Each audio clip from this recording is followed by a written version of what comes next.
देखो मैं ਤੁਹਾਨੂੰ ਦੱਸਾਂ ਜਿਹੜਾ ਸਰਕਾਰ ਦੀਆਂ ਸਪੈਸੀਫਿਕੇਸ਼ਨਾਂ ਨੇ ਮੈਂ ਪਹਿਲਾਂ ਵੀ ਦੱਸਿਆ ਤੁਹਾਨੂੰ ਜਿਹੜਾ 17% ਮੋਇਸਚਰ ਹੈ ਔਰ ਸਪੈਸੀਫਿਕੇਸ਼ਨਾਂ ਮੁਤਾਬਕ ਝੋਨਾ ਠੀਕ ਹੈ ਉਹਨੂੰ ਇਮੀਡੀਏਟਲੀ ਰੇਟ ਲੱਗ ਹੀ ਰਿਹਾ ਲਵਾਉਣ ਵਾਲੀ ਗੱਲ ਨਹੀਂ ਲੱਗ ਰਿਹਾ ਔਰ ਚੱਕੀਦਾ ਜੇ ਕੋਈ ਬੇਨਤੀ ਕੀਤੀ ਹੈ ਸ਼ੈਲਰਾਂ ਨਾਲ ਵੀ ਮੀਟਿੰਗਾਂ ਕੀਤੀਆਂ ਸਰਕਾਰ ਨੇ ਵੀ ਪ੍ਰੈਸ਼ਰ ਪਾਇਆ ਵੀ ਯਾਰ 1% ਦੀ ਰਿਲੈਕਸੇਸ਼ਨ ਦਿਓ ਮੌਸਮ ਠੰਡਾ ਕਰਕੇ ਝੋਨੇ ਦਾ ਨਹੀਂ ਹੋ ਰਿਹਾ 18 ਵਾਲਾ ਝੋਨਾ ਵੀ ਜਿਹੜਾ ਮੰਡੀ 'ਚ ਪਿਆ ਮੇਰਾ ਗੱਲ ਕੋਈ ਢੇਰੀ ਨਹੀਂ ਜੋ ਹੋਈ तो उन्होंने भाव भी लग जू और बेनती की 18 वाला भी 100% चक्की दे और उस तो उत्ते जिहड़ा कोई शैलर वाला क्योंकि आफ्टर उन्होंने मिलिंग करना है सरकार नूं चौल देना है कोई बंदा चक्कन नूं तैयार नहीं क्योंकि दो तुसीं समझदे 2% मॉइस्चर का मतलब वधदा 2 किलो पानी एक्सट्रा किसी ने नहीं चकना जी वो जिहड़ा झोना सुकाउणा पैना किसान असीं किसानां नूं पंफलेट भी लाए बेनती भी की झोना शुरू होने तो पहलां भी बेनती की भी किसान वीरो जिन्ना चिर तुहाडा झोना सुक्के ना इहनूं वढिओ ना खड़ा झोना 3-4 दिन सुक जाता जो ढेरी हो जाती है मंडियां खिलार नूं थां तां हुंदा नहीं असीं मेन मंडी दे विच नाके भी लाए और जिहड़ा 18 तो उत्ते वाला आउंदा सी उहनूं मोड़िया भी कर इन्हां मंडियां 'च असीं साडे कोले प्रोविजन नहीं इन्नी भी असीं नाके ला लईए गिल्ला झोना ना आउण दईए ये हो नहीं पॉसिबल नहीं लिया के ढेरियां लातियां ढेरियां इकट्ठियां हो गईयां और सुकदियां नहीं जी वो किसान हो सकदा हफ्ते का बैठा हो सकदा 10 दिन का बैठा हो जिहड़ा 18 तो उत्ते मॉइस्चर वाला जी वो सुक्के तो ही विकूगा तो जे कोई बंदा चीटिंग करता जिवें तुसीं मेरे ध्यान च लिआंदा मैं देखिया नहीं इंस्पैक्टर साहब नूं मैं कहा जे कोई बंदा चीटिंग करता गलत झोना भरदा है तो इमीडिएटली बनदी कानूनी कार्रवाई उहदे ते कीती जाऊगी इहदे च कोई उहदे नूं बख्शिया नहीं जाऊगा इंस्पैक्टर ने चेक कर लिया हैगा 25 पॉइंट ते 23 पॉइंट वाला झोना जिहड़ा हैगा भरिया गया हैगा किहो जी कार्रवाई जिहड़ी हैगी कार्रवाई जी जे आड़तके दा लाइसेंस कैंसल होगा जी कानून मुताबिक जिन्ने दिनों दा हो सकता है पॉसिबल है हुण बिल्कुल ओहदी कार्रवाई होगी कदों तक दी कार्रवाई दी ਜਦੋਂ ਆ ਜਾਂਦਾ ਲਿਖ ਕੇ ਮੈਂ ਉਦੋਂ ਐਸਡੀਐਮ ਸਾਹਿਬ ਨੂੰ ਮਿਲਣਾ ਹੁੰਦਾ ਕੋਈ ਇੱਕ ਦਿਨ ਲੱਗ ਵੀ ਸਕਦਾ ਹੈ ਮੈਂ ਅੱਜ ਰਿਪੋਰਟ ਬਣਾ ਇਹ ਰਿਪੋਰਟ ਦੇਣਗੇ ਮੈਂ ਰਿਪੋਰਟ ਬਣਾਉਂਗਾ ਪ੍ਰਬੰਧਕ ਸਾਹਿਬ ਨੇ ਉਹਦੇ ਤੇ ਕਾਰਵਾਈ ਕਰਨੀ ਹੈ ਉਹ ਫਿਰ ਇੱਕ ਦਿਨ ਲੱਗ ਵੀ ਸਕਦਾ ਹੋ ਸਕਦਾ ਸ਼ਾਮ ਤੱਕ ਹੀ ਹੋ ਜੇ ਸਰ ਕੱਲ ਨੂੰ ਹੋ ਜੇ ਮਤਲਬ ਕੋਈ ਐ ਨਹੀਂ ਲੰਮਾ ਕੰਮ ਨਹੀਂ ਜੇ ਉਹਨੇ ਗਲਤ ਕੀਤਾ ਨਾ ਕਿਸੇ ਨੇ ਮਾਲ ਉਹ ਚੱਕਣਾ ਉਹ ਭਰਿਆ ਪਿਆ ਰਹਿਣਾ ਉਹ ਵੀ ਸਮੱਸਿਆ ਦਾ ਕਾਰਨ ਬਣਨਾ ਜੇ 23-24 ਵਾਲਾ ਭਰਿਆ ਪਿਆ ਉਹ ਕਿਸੇ ਸ਼ੈਲਰ ਵਾਲੇ ਨੇ ਚੱਕਣਾ ਨਹੀਂ ਅਖੀਰ ਉਹਨੂੰ ਢੇਰੀ करना पैना सुकाउणा पैना दोबारा भरना पैना और आड़तीए ते कार्रवाई करांगे जो गलत काम किया बिना बोली लाए आड़तीए वल्लों ਇਹੋ ਜਿਹਾ ਕੁਝ ਕੀਤਾ ਜਾ ਸਕਦਾ बिना बोली लाए नहीं बिल्कुल नहीं मैं बिना बोली लग्या तो समस्या ही नहीं जी फिर तो समस्या ही क्या आउंदी जी बोली ये बिना बोली जे तुसीं आने 23 वाला भरिया तो बिना बोली लग्या ही भरिया बिना बोली लग्या भरिया तो कुदरती उन्हें कानून की उलंघना की है लाइसेंस लिया वो लाइसेंस की धारा वो उलंघना की ਉਹਦੇ कार्रवाई बन आड़तीए ते तुसीं कार्रवाई कर दोगे किसान ਦੀ ਖੱਜਲ ਖੁਆਰੀ ਦਾ ਕੀ ਹੋਊਗਾ ਜਿੰਦਾ ਝੋਨਾ ਪਹਿਲਾਂ ਭਰਿਆ ਗਿਆ ਫਿਰ ਪਲਟਿਆ ਗਿਆ ਕਾਰਨ ਉਹਦਾ ਇਹ ਹੈ ਜੀ ਕਿਸਾਨ ਨੂੰ ਚਾਹੀਦਾ ਸੀ 23 ਵਾਲਾ ਝੋਨਾ ਮੰਡੀ 'ਚ ਲੈ ਕੇ ਹੀ ਨਾ ਆਉਂਦਾ ਕਿਸਾਨ ਨੂੰ ਚਾਹੀਦਾ ਸੀ ਜੇ ਉਹਦਾ ਝੋਨੇ ਦਾ 23% ਮੋਇਸਚਰ ਹੈ ਨਾ ਤੇ ਉਹਨੂੰ ਮੰਡੀ 'ਚ ਲਿਆਉਂਦਾ ਨੇ ਕਿਉਂਕਿ ਮੰਡੀਆਂ ਸਿਰਫ ਝੋਨਾ ਵੇਚਣ ਵਾਸਤੇ ਹੈ ਝੋਨਾ ਸੁਕਾਉਣ ਵਾਸਤੇ ਨਹੀਂ ਕੋਈ ਸਪੇਸ ਹੀ ਹੈ ਨਹੀਂ ਤੇ 23 ਵਾਲਾ ਲਿਆ ਉਹਦਾ ਸੁੱਕਣਾ ਵੀ ਨਹੀਂ ਇੱਥੇ ਰਹੂ ਜੀ ਕਲੀਅਰ ਕਰਦੇ ਆ ਕਿ ਪਿਛਲੇ 2 ਦਿਨ ਪਹਿਲਾਂ ਇਹ ਵੀ ਜਿਹੜੇ ਆਪਣੇ ਐਮਐਲਏ ਸਾਹਿਬ ਵੀ ਇੱਥੇ ਆਏ ਸੀ ਮੰਡੀ 'ਚ ਵਿਜ਼ਿਟ ਕੀਤਾ ਸੀ ਉਸ ਦਿਨ ਇਹਨੇ ਕਿਹਾ ਮਸ਼ੀਨ ਦਾ ਕੋਈ ਕਿਉਂਕਿ ਕੈਲੀਬ੍ਰੇਸ਼ਨ ਕੀਤੀਆਂ ਹੋਈਆਂ ਮਸ਼ੀਨਾਂ ਨੇ ਤੁਸੀਂ ਮਸ਼ੀਨ ਨੂੰ ਕੰਪੈਰੀਟਿਵਲੀ ਵੀ ਕਿਸੇ ਮਸ਼ੀਨ 'ਚ ਵੀ ਇੱਕ ਕਿਉਂਕਿ ਇਹ ਪਿੰਡ ਦਾ ਪਹਿਲਾਂ ਵੀ ਸੀ ਪ੍ਰੋਬਲਮ ਕਿਉਂਕਿ ਮੋਇਸਚਰ ਜ਼ਿਆਦਾ ਹੋਣ ਕਰਕੇ ਇਹਨਾਂ ਨੇ ਦੂਜੇ ਪਿੰਡਾਂ 'ਚ ਵੀ ਜਾ ਕੇ ਦੇਖਿਆ ਅਸੀਂ ਮਸ਼ੀਨ ਵਾੜੇ ਕਿਸ਼ਨਪੁਰੇ ਤੇ ਜਿਹੜੀ ਹਰ ਇੱਕ ਸੈਂਟਰ ਪਰਚੇਸ ਸੈਂਟਰ ਦੀ ਸਾਡੀ ਮਸ਼ੀਨ ਹੈ ਜਿਹੜੀ ਕੈਲੀਬ੍ਰੇਟ ਕਰਾਈ ਹੋਈ ਹੈ ਜੇ ਕਿਸੇ ਦੀ ਸਲਿੱਪ ਜਾਂ ਕੋਈ ਜਿਵੇਂ 23-3-17 ਜਿਵੇਂ ਕਹਿੰਦੇ ਆ ਇਹ 17 ਵਾਲੀ 1 ਸਾਲ ਵਾਸਤੇ ਉਹ ਵੈਲਿਡ ਮਸ਼ੀਨ ਹੈ ਜੋ ਵੀ ਤਾਂ ਉਹ ਵੀ ਕੰਪੈਰੀਟਿਵਲੀ ਕਿਉਂਕਿ ਸਾਡੇ ਇੱਕ ਬੰਦੇ ਨੂੰ ਟ੍ਰੇਨਿੰਗ ਦਿੱਤੀ ਹੈ ਯੂਨੀਵਰਸਿਟੀ ਨੇ ਵੀ ਜੇ ਕੋਈ ਕਿਤੇ ਪ੍ਰੋਬਲਮ ਆਉਂਦੀ ਹੈ ਕੋਈ ਰਹਿ ਜਾਂਦੀ ਹੈ ਤਾਂ ਉਹਨੂੰ ਬੰਦਾ ਸਾਡਾ ਉਹਨੂੰ ਦੇਖ ਸਕਦਾ ਕੋਈ ਪ੍ਰੋਬਲਮ ਹੈ ਉਹ ਮਸ਼ੀਨ रूल्स मुताबिक कितने चिर बाद कैलिब्रेट करानी हर साल करानी है हर साल करानी करवाइयां ने जी करवाइयां ने एक मिनट ये 25-3-17 पहला जी मैं तुहानूं दसदा इत्थे जरूर होगी हाँ मैं तुहानूं दसदा पता की है ये जिहड़ा मास्टर मीटर है रात सरपंच साहब साडे मुंडे तो खो के घर लै गए सी प्लीज़ मेरी गल नूं नोट गए सी स्लिप लगी है हो सकदा ने क्योंकि मेरे कोल ऑन रिकॉर्ड है भी जिन्नियां मशीनां मैं कैलीब्रेट करा के लिया और जिहदे जो 4 मशीनां उन्हें कहा नहीं बिल्कुल वो असीं डिस्ट्रॉय करतियां और सारियां मशीनां जिहड़ियां वो बिल्कुल कीतियां होईयां ने ਇਹ 19/9/2017 ਦੀ ਇਹਦੀ ਸਲਿੱਪ ਉਹਨਾਂ ਨੇ ਪੱਟ ਸਕਦੀ ਵੀ ਇਹਨਾਂ ਦੀ ਸਲਿੱਪ ਪੱਟਦੀ ਹੈ 25 ਦਿਨ ਦੀ ਲੱਗੀ ਨਹੀਂ ਇਹਦੇ ਸਰਦਾਰ ਜੀ ਇਹਦੇ ਥੱਲੇ ਲੱਗੀ ਹੋਊਗੀ ਇਹ ਮਾਸਟਰ ਮੀਟਰ ਇਹਨਾਂ ਦਾ ਮੇਰੀ ਗੱਲ ਸੁਣੋ ਸਰਦਾਰ ਜੀ ਇੱਕ ਮਿੰਟ ਕਾਕਾ ਤੂੰ ਨਾ ਮੈਨੂੰ ਗੱਲ ਕਰ ਲੈਂਦੇ ਫਿਰ ਤੂੰ ਕਰ ਲਈ ਪ੍ਰੈਸ ਨੂੰ ਕਰਨੀ ਜਿਹੜੀ ਕਰਨੀ ਹੈ ਦੇਖੋ ਕੋਈ ਮਸ਼ੀਨ ਇਹ ਤੁਸੀਂ ਆਨੇ ਵੀ ਕੈਲੀਬ੍ਰੇਟ ਕੀਤੀ ਸਾਡੀ ਤੁਸੀਂ ਇਹਦੇ ਨਾਲ ਕੰਪੈਰੀਟਿਵਲੀ ਵੇਖੋ ਇਹਨੂੰ ਕੀ ਫਰਕ ਹੈ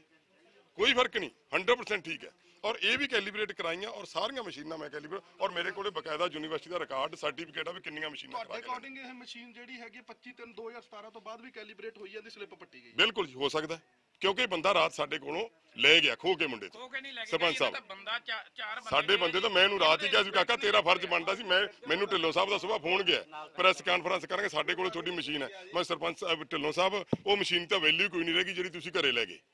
ਜਿਹੜੀ ਮਸ਼ੀਨ ਇਹ ਘਰ ਲੈ ਗਏ ਦੀ ਕੋਈ ਵੈਲਿਊ ਨਹੀਂ ਇਸੇ ਕਰਕੇ ਮੈਂ ਮਸ਼ੀਨ ਵੱਖਰੀ ਮੁੰਡੇ ਤੋਂ ਮੰਗਵਾਈ ਵੀ ਕਾਕਾ ਜਿਹੜੀ ਦੁਬਾਰਾ ਲੈ ਕੇ ਆਓ ਇਹ ਮਸ਼ੀਨ ਇਹਨਾਂ ਲੈ ਗਏ ਇਹ ਮਸ਼ੀਨ ਨਾਲ ਹੋਣੇ ਦਾ ਕੋਈ ਸੰਬੰਧ ਨਹੀਂ ਵੀ ਇਹ ਕੀ ਹੋਇਆ ਪਰ ਇਹ ਮਸ਼ੀਨ ਵੀ ਜੇ ਇਹਨੂੰ ਨਹੀਂ ਛੇੜਿਆ ਤੇ 100% ਰਿਕਾਰਡ ਇਹ ਵੀ ਬਿਲਕੁਲ ਸਹੀ ਦੇਊਗੀ ਕਿਉਂਕਿ ਇਹ ਵੀ ਕੈਲੀਬ੍ਰੇਟ ਹੋਈ ਹੈ। ਮੈਂ ਸਰਪੰਚ ਮਹਿੰਦਰ ਸਿੰਘ ਪਿੰਡ ਕੋਟਲੀ ਤੋਂ ਜਦੋਂ ਅੱਜ ਸਾਨੂੰ ਪਤਾ ਲੱਗਿਆ ਕਿ ਮੰਡੀਆਂ ਦਾ ਇੰਨਾ ਰੌਲਾ ਪਈ ਜਾਂਦਾ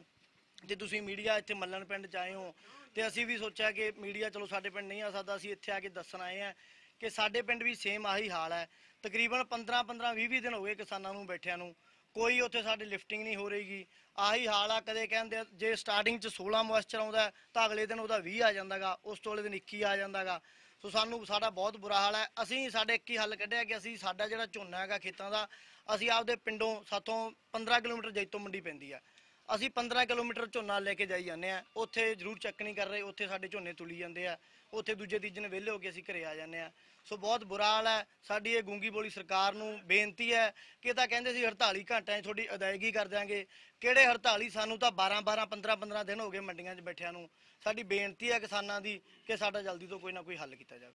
ਕੀ ਨਾਮ ਹੈ ਬਾਈ ਜੀ? ਗੁਰਮੀਤ ਸਿੰਘ ਜੀ। ਕੀ ਕਿੱਥੋਂ ਦੇ ਵਸਨੀਕ ਹੋ? ਮੈਂ ਇਸੇ ਪਿੰਡ ਦਾ ਹੀ ਹਾਂ ਜੀ। ਕੀ ਜਿਹੜੀ ਹੈਗੀ ਆ ਕੀ ਹੋਇਆ ਹੈਗਾ ਇੱਥੇ ਐਮਐਲਏ ਵੀ ਆਇਆ ਸੀਗਾ ਰਾਜਾ ਵੜਿੰਗ ਐਮਐਲਏ 2-3 ਦਿਨ ਪਹਿਲਾਂ ਐਮਐਲਏ ਸਾਹਿਬ ਆਏ ਸੀਗੇ ਜੀ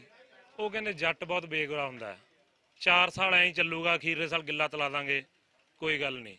ਅਸੀਂ ਤਾਂ ਮੇਰੇ ਤਾਂ ਟਰਾਲੀਆਂ ਦੇਖੋ ਜੀ ਉਧਰ ਤੁਸੀਂ ਕੈਮਰਾ ਦਿਖਾਓ ਉਹ ਅਸੀਂ ਭਰੀ ਜਾਂਦੇ ਆ ਆਪ ਲਈ ਜਾਂਦੇ ਆ ਬਾਅਦ ਚੱਕ ਕੇ ਦੂਸਰੀਆਂ ਮੰਡੀਆਂ 'ਚ ਬਹੁਤ ਖਰਚਾ ਪਈ ਜਾਂਦਾ ਸਾਨੂੰ 10-10 12-12 ਦਿਨ ਹੋ ਗਏ ਸਾਡਾ ਝੋਨਾ ਇੱਥੇ ਲਾਇਆ ਰੁਲੀ ਜਾਂਦਾ। ਪਿਛਲੇ ਸਾਲ ਦੀ ਬਜਾਏ ਇਸ ਸਾਲ ਕੀ ਸਥਿਤੀ ਹੈਗੀ ਹੈ? ਪਿਛਲੇ ਸਾਲ ਕਿੰਨਾ ਕੁ ਝੋਨਾ ਇਸ ਵੇਲੇ ਆ ਗਿਆ ਸੀ ਹੁਣ ਕੀ ਹੈਗਾ? ਪਿਛਲੇ ਸਾਲ ਸਾਡੀ ਮੰਡੀ 'ਚ ਤਕਰੀਬਨ 2.5 ਲੱਖ ਗੱਟਾ ਤੁਲਦਾ ਸੀਗਾ ਜੀ ਮੱਲਣ ਪਿੰਡ ਇੱਥੇ। ਇਸ ਵਾਰੀ ਮੈਨੂੰ ਲੱਗਦਾ ਵੀ 40-50 ਹਜ਼ਾਰ ਗੱਟਾ ਹੀ ਤੁਲੂਗਾ ਜੀ। ਆੜਤੀਆਂ ਨੂੰ ਕਾਟ ਪਈ ਜਾਂਦੀ ਹੈ ਜਿਹੜਾ ਕੋਈ ਆੜਤੀਆ ਜ਼ਿਮੀਂਦਾਰ ਨੂੰ ਕਹਿੰਦਾ ਵੀ ਮੈਨੂੰ ਕਾਟ ਦੇ। ਇਹਦਾ ਕਾਰਨ ਕੀ ਹੈ? ਮੱਲਣ ਕੋਈ ਸ਼ੈਲਰ ਇੱਕ ਜਣੇ ਕੋਲੇ ਆ ਜਾਂ ਕੀ ਹੈਗਾ ਕਾਰਨ? ਇਹ ਸ਼ੈਲਰ ਇੱਥੇ ਐਮਐਲਏ ਸਾਹਿਬ ਦੇ ਰਿਲੇਟਿਵ ਕੋਲੇ ਉਹਨਾਂ ਦੇ ਸਾਲਾ ਸਾਹਿਬ ਕੋਲੇ ਹੈ ਉਹਨਾਂ ਨੂੰ ਅਲਾਟ ਹੋਇਆ ਜੀ। ਪਹਿਲਾਂ ਇਹ ਮੰਡੀ ਐਫਸੀਏ ਕੋਲੇ ਹੋਇਆ ਕਰਦੀ ਸੀ ਸਾਡਾ ਇਹ ਮਾਲ ਜਾਇਆ ਕਰਦਾ ਸੀ ਜੈਤੋ ਜਾਂ ਗਿੱਦੜਵਾ। ਇਹ ਪਹਿਲੀ ਦਫਾ ਹੈ ਵੀ ਸਾਡਾ ਮਾਲ ਇਹਨਾਂ ਨੇ ਅਲਾਟ ਕਰਕੇ ਮੁਕਤਸਰ ਨੂੰ ਕਰਤਾ ਅੱਗੇ ਸਾਡਾ ਮਾਲ ਕਦੇ ਮੁਕਤਸਰ ਨਹੀਂ ਗਿਆ। ਉਹਨਾਂ ਦੇ ਨਿੱਜੀ ਰਿਸ਼ਤੇਦਾਰ ਹੋਣ ਕਰਕੇ ਇਹ ਝੋਨਾ ਰੁਲ ਰਿਹਾ। ਕਿਹੋ ਜਿਹੇ ਪ੍ਰਬੰਧ ਜਿਹੜੇ ਹੈਗੇ ਤੁਹਾਨੂੰ ਦੇਖਣ ਨੂੰ ਮਿਲੇ ਹੈਗੇ ਜਿਹੜੀ ਪ੍ਰੋਬਲਮ ਆ ਰਹੀ ਹੈਗੀ ਕਿਸਾਨਾਂ ਦੇ ਲਈ ਉਹਦੇ ਬਾਰੇ?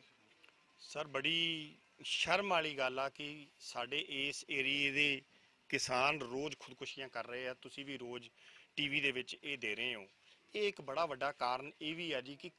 ਕਿਸਾਨਾਂ ਦੀ ਖੱਜਲ ਖੁਆਰੀ ਬਹੁਤ ਜ਼ਿਆਦਾ ਹੋ ਰਹੀ ਆ ਔਰ ਇਸ ਕਰਕੇ ਤੁਸੀਂ ਦੇਖੋ ਵੀ 20-20 ਦਿਨ ਤੋਂ ਮੇਰੇ ਨਾਲ ਇੱਥੇ ਲੋਕ ਖੜੇ ਆ 17-17 ਦਿਨ ਤੋਂ 15-15 ਦਿਨ ਤੋਂ ਤਾਂ ਆਮ ਹੀ ਬੈਠੇ ਆ ਕਿਸੇ ਦਾ ਝੋਨਾ ਨਹੀਂ ਚੱਕਿਆ। ਸਿਰਫ ਇਹੀ ਲਾਰਾ ਲੱਪਾ ਲਾਏ ਜਾ ਰਿਹਾ ਵੀ ਝੋਨੇ ਨੂੰ ਸੁਕਾਓ ਔਰ ਹਰੇਕ ਕਿਸਾਨ ਮੇਨ ਇਹੀ ਗੱਲ ਕਹਿ ਰਿਹਾ ਵੀ ਇਹਦਾ ਮੇਨ ਮਕਸਦ ਮੇਨ ਮੁੱਦਾ ਇਹੀ ਆ ਕਿ ਪਹਿਲਾਂ ਸਾਡੀ ਸਾਰੀ ਖਰੀਦ ਐਫਸੀਆਈ ਕੋਲੇ ਹੁੰਦੀ ਸੀ ਸਾਨੂੰ ਕਦੇ ਕੋਈ ਪ੍ਰੋਬਲਮ ਨਹੀਂ ਆਈ ਸੀ। ਸਾਰੇ ਦਾ ਸਾਰਾ ਝੋਨਾ ਸਾਡਾ ਜੈਤੋ ਮੰਡੀ ਜਾਂਦਾ ਸੀ ਔਰ ਬਾਹਰੋਂ ਮਤਲਬ ਕਿ ਆਊਟ ਆਫ ਸਟੇਟ ਸਾਡੇ ਕੋਲੇ ਝੋਨਾ ਆਉਂਦਾ ਸੀ। ਸਾਡੀ ਇਸ ਮੰਡੀ ਦੇ ਵਿੱਚ ਸਾਡੇ ਰਿਸ਼ਤੇਦਾਰ ਸਾਡੇ ਕੋਲੇ ਲੈ ਕੇ ਆਉਂਦੇ ਸੀ ਉਹਨਾਂ ਨੂੰ ਵੀ ਅਸੀਂ ਅਕੋਮੋਡੇਟ ਕਰਦੇ ਸੀ। ਐਕਤੀ ਆਪਣੇ ਐਮਐਲਏ ਸਾਹਿਬ ਦੇ ਸਾਲੇ ਨੂੰ ਇਹਨਾਂ ਨੇ ਅਲਾਟ ਕਰਾਇਆ ਔਰ ਆਪਦੇ ਪੋਲੀਟੀਕਲ ਪ੍ਰੈਸ਼ਰ ਦੇ ਨਾਲ ਐਫਸੀਆਈ ਤੋਂ ਝੋਨਾ ਕਟਵਾ ਕੇ ਇਹਨਾਂ ਨੇ ਮਾਰਕਫੈਡ ਨੂੰ ਦੇਤਾ ਤਾਂ ਕਿ ਇਹਨਾਂ ਦੀ ਅਪਰੋਚ ਮਾਰਕਫੈਡ ਤੱਕ ਪੂਰੀ ਬਣ ਸਕੇ। ਇਹ ਸਾਰੇ ਅਫਸਰ ਸਾਹਿਬਾਨ ਉਹਨਾਂ ਦੇ ਅੰਡਰ ਪ੍ਰੈਸ਼ਰ 'ਚ ਆ ਸਰਕਾਰ ਦੇ ਦਬਾਅ ਹੇਠ ਕੰਮ ਕਰ ਰਹੇ ਆ। ਜਿਹੜੀ ਇੱਥੇ ਮਸ਼ੀਨ ਦਿੱਤੀ ਗਈ ਆ ਮਾਰਕੀਟ ਕਮੇਟੀ ਵੱਲੋਂ ਤੁਹਾਨੂੰ ਉਹ ਵੀ ਚੈੱਕ ਕਰਵਾਈ ਸੀ। ਉਹ ਮਸ਼ੀਨ ਕਣਕ ਵੇਲੇ ਦੀ ਚੈੱਕ ਹੋਈ ਵੀ ਆ ਉਦੋਂ ਦੀਆਂ ਉਹਦੀਆਂ ਸਟੈਂਪਸ ਲੱਗੀਆਂ ਹੋਈਆਂ ਜਿਹੜੀ ਕਿ 2.5-3 ਮੋਇਸਚਰ ਵੱਧ ਦੱਸ ਰਹੀ ਆ। ਇਹ ਸਿਰਫ ਤੇ ਸਿਰਫ ਇੱਕੋ ਹੀ ਕਾਰਨ ਆ ਇਹਦਾ ਕਿ ਸਾਡੇ ਐਮਐਲਏ ਦੇ ਸਾਲਾ ਸਾਹਿਬ ਨੂੰ ਕਿਤੇ ਘਾਟਾ ਨਾ ਪੈ ਜੇ। 1280 ਰੁਪਏ ਪਰ ਏਕੜ ਜ਼ਿਮੀਂਦਾਰ ਨੂੰ ਇਹ ਮਤਲਬ ਕਿ ਸਰਕਾਰ ਤੇ ਐਮਐਲਏ ਸਾਹਿਬ ਦਾ ਸਾਲਾ ਸਾਹਿਬ ਪੂਰਾ ਚੂਨਾ ਲਾ ਰਹੇ ਆ ਜਿਹਦਾ ਟੋਟਲ ਅਮਾਉਂਟ ਕਰੀਏ 10,000 ਏਕੜ ਦੇ ਹਿਸਾਬ ਨਾਲ ਜਿਹੜਾ ਮੱਲਣ ਦੇ ਵਿੱਚ ਪੈਂਦਾ ਤਾਂ 1 ਕਰੋੜ ਤੋਂ ਉੱਪਰ ਪੈਸਾ ਕੱਲਾ ਮੰਡੀ ਚੋਂ ਕਮਾ ਰਹੇ ਆ। ਸ਼ੈਲਰ ਚਲਾਉਣ ਦੀ ਤਾਂ ਉਹਨਾਂ ਨੂੰ ਲੋੜ ਹੀ ਨਹੀਂ ਪੈਸਾ ਤਾਂ ਉਹਨਾਂ ਨੇ ਪਹਿਲਾਂ ਹੀ ਕਮਾ ਲੈਣਾ ਸਾਰਾ। ਇਹ ਸਾਰੇ ਜੇ ਤੁਹਾਨੂੰ ਕਿਸੇ ਗੱਲ 'ਚ ਮੇਰੇ 'ਚ ਕੋਈ ਫਰਕ ਲੱਗਦਾ ਜਾਂ ਤੁਹਾਨੂੰ ਐਂ ਲੱਗ ਰਿਹਾ ਵੀ ਮੈਂ ਕੋਈ ਪਾਰਟੀਬਾਜ਼ੀ ਕਰਕੇ ਗੱਲ ਕਰ ਰਿਹਾ ਤਾਂ ਸਾਰੇ ਜ਼ਿਮੀਂਦਾਰ ਇੱਥੇ ਮੇਰੇ ਆਲੇ ਦੁਆਲੇ ਖੜੇ ਆ, ਤੁਸੀਂ ਕਿਸੇ ਨੂੰ ਪੁੱਛ ਲਓ, ਮੇਰੀ ਗੱਲ ਦੇ ਵਿੱਚ ਕੋਈ ਰਤਾਭਾਰ ਫਰਕ ਹੋਇਆ, ਚਾਹੇ ਤੁਸੀਂ ਕਿਸੇ ਕਾਂਗਰਸੀ ਭਰਾ ਨੂੰ ਪੁੱਛ ਲਿਓ, ਚਾਹੇ ਅਕਾਲੀ ਦਲ ਵਾਲੇ ਨੂੰ ਪੁੱਛ ਲਿਓ, ਤੁਹਾਨੂੰ ਹਰੇਕ ਕੋਲੋਂ ਇਹੀ ਜਵਾਬ ਮਿਲੂਗਾ ਵੀ ਸਾਡਾ ਬਹੁਤ ਬੁਰੀ ਤਰ੍ਹਾਂ ਸਾਡਾ ਮਾਲ ਲੁੱਟਿਆ ਜਾ ਰਿਹਾ ਔਰ ਅਸੀਂ ਬੜੇ ਪਰੇਸ਼ਾਨ ਆ। ਔਰ ਮੈਂ ਤੁਹਾਡਾ ਇਸ ਗੱਲ ਦਾ ਧੰਨਵਾਦ ਕਰਦਾ ਕਿ ਜਿਹੜਾ ਤੁਸੀਂ ਸਾਡੇ ਛੋਟੇ ਜਿਹੇ ਸੱਦੇ ਤੇ ਇੱਥੇ ਆ ਗਏ ਔਰ ਇਹ ਗੱਲ ਜਿਹੜੀ ਅਸੀਂ ਤੁਹਾਡੇ ਮੀਡੀਆ ਦੇ ਜ਼ਰੀਏ ਅਸੀਂ ਐਡਮਿਨਿਸਟ੍ਰੇਸ਼ਨ ਨੂੰ ਦੱਸ ਰਹੇ ਹਾਂ ਤੇ ਇਹਦੇ ਨਾਲ ਸ਼ਾਇਦ ਇਹ ਸੁੱਤੀ ਪਈ ਸਰਕਾਰ ਜਾਗ ਪਏ ਤੇ ਇਹਨਾਂ ਵਿਚਾਰੇ ਜ਼ਿਮੀਂਦਾਰਾਂ ਦਾ ਮਾੜਾ ਮੋਟਾ ਕੋਈ ਭਲਾ ਹੋ ਜੇ ਤੇ ਇਹਨਾਂ ਦਾ ਇੱਥੋਂ ਝੋਨਾ ਚੱਕਿਆ ਜਾਵੇ। ਕੋਈ 18 ਮੋਇਸਚਰਾਈਜ਼ਰ ਵਾਲੀਆਂ ਕਈ ਝੋੜੀਆਂ 17 ਵਾਲੀਆਂ ਆਪਾਂ ਵੇਖੀਆਂ ਹਜੇ ਨਹੀਂ ਭਰੀਆਂ, ਹਾਂਜੀ 23 ਤੇ 25 ਵਾਲੀਆਂ ਦੋ ਢੇਰੀਆਂ ਜਿਹੜੀਆਂ ਇਹ ਕਹਿ ਰਹੇ ਆੜਤੀਏ ਦੇ ਉਹ ਐਮਐਲਏ ਸਾਹਿਬ ਦੇ ਖਾਸ ਬੰਦੇ ਆ ਜੀ, ਰਾਜਕੁਮਾਰ ਐਂਡ ਕੰਪਨੀ ਧੂਲਕੋਟ ਦੇ ਬੰਦੇ ਆ ਉਹ। ਮੈਂ ਨਾਂ ਲੈਣ ਤੋਂ ਗੁਰੇਜ਼ ਨਹੀਂ ਕਰੂੰਗਾ, ਨਾ ਮੈਂ ਡਰਦਾ ਕਿਸੇ ਤੋਂ। ਔਰ ਉਹ ਐਮਐਲਏ ਸਾਹਿਬ ਦਾ ਟੈਲੀਫੋਨ ਆਇਆ ਤੇ ਤੁਹਾਡੇ ਸਾਹਮਣੇ ਗੱਟੇ ਭਰੇ ਪਏ ਆ, ਤੁਸੀਂ ਜਾ ਕੇ ਦੇਖ ਸਕਦੇ ਹੋ। 25 ਮੋਇਸਚਰ ਆਲੇ ਗੱਟੇ ਦਾ ਭਰ ਗਏ ਤੇ ਜਿਹੜੇ ਵਿਚਾਰੇ 17 ਆਪਾਂ ਤੁਹਾਨੂੰ ਲਾ ਕੇ ਵਿਖਾਏ ਆ ਉਹ ਜ਼ਿਮੀਂਦਾਰ ਇੱਥੇ ਰੋਂਦੇ ਫਿਰਦੇ ਆ। ਜਿਨ੍ਹਾਂ ਦੇ ਗੱਟੇ ਭਰੇ ਆ ਉਹਨਾਂ ਤੋਂ ਵੀ 30 40 ਰੁਪਏ ਕੁਆਂਟਲ ਮਗਰ ਕਾਟ ਮੰਗ ਰਹੇ ਆ, ਕਹਿੰਦੇ ਫੇਰ ਦੇਵਾਂਗੇ। ਇੱਥੇ ਇੱਕ ਭਰਾ ਮੇਰਾ ਹੋਰ ਖੜਾ ਜਿਹੜਾ 7 ਗੱਟਿਆਂ ਦੀ ਕਾਟ ਲਵਾ ਕੇ ਇਹਨੇ ਫੇਰ ਬਾਕੀ ਗੱਟੇ ਮਤਲਬ ਕਿ ਆਪਦੇ ਚਕਾਏ ਆ, 7 ਗੱਟੇ ਦੇ ਕੇ ਉਹਨਾਂ ਨੂੰ ਕਾਟ ਦੇ ਵਿੱਚ ਫੇਰ ਇਹਦਾ ਸਾਰਾ ਝੋਨਾ ਚੱਕਿਆ ਗਿਆ। ਮਤਲਬ ਕਿ ਇੰਨੀ ਨੇਰ ਕਰਦੀ ਅੱਜ ਤੱਕ 10 ਸਾਲ ਸ਼੍ਰੋਮਣੀ ਅਕਾਲੀ ਦਲ ਦਾ ਰਾਜ ਰਿਹਾ, ਕੋਈ ਬੰਦਾ ਹੱਥ ਖੜਾ ਕਰਕੇ ਕਹਦੇ ਕਿ ਕਿਸੇ ਨੂੰ 5 ਪੈਸੇ ਦੀ ਵੀ ਵਿਗਾੜ ਦੇਣੀ ਪਈ ਹੋਵੇ ਕਦੇ।